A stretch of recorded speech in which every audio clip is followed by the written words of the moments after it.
Hey Brian, this is Brian Charette. Tell us about your instrument. Okay, so the Hammond organ was made in 1929, I think is the first one. Not this particular model, there's many different kinds of models of Hammond. It was made to be a replacement for a pipe organ, even though in usage, now it's used in a jazz context.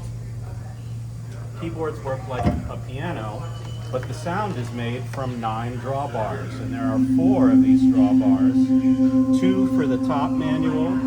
So you can switch to this.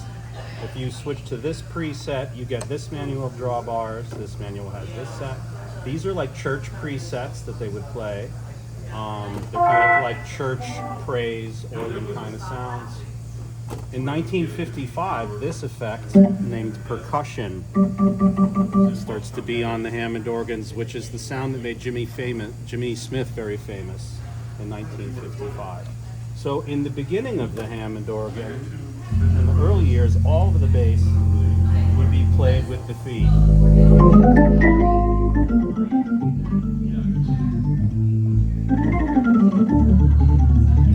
But these days, for modern jazz people, and this is Jimmy Smith's innovation too, he walks a bass line and pumps the pedals for the attack.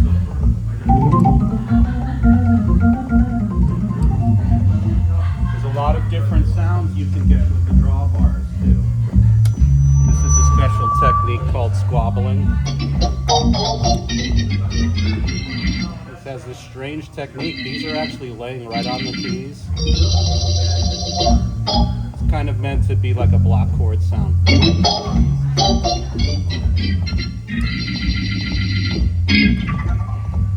And back here, we have the Leslie speaker.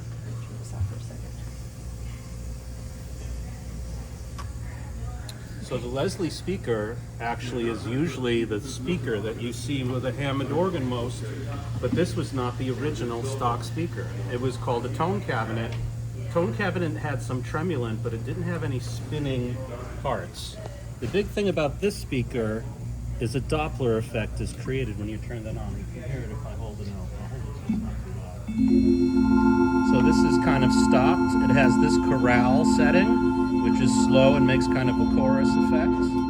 And then it has a fast tremulant effect. So these two guys actually did not really get along when Don Leslie brought the speaker to Lorenz Hammond. Lorenz Hammond didn't like it at all. They were in court. For a while you couldn't even hook up a Hammond to a Leslie, but now they're very much together. They're very much seen together. So I guess that's a general overview of the Hammond. This is a model B3, kind of considered the classic model, but they also have a C3 that has straight sides. They have an A100, which has speakers. There's many models of Hammond and Leslie. These stopped being made in 1971. Hammond is now owned by Suzuki, and they make all of the clone wheel organs. I work with Hammond Suzuki. And that's it. Thank you. I appreciate that. Yep.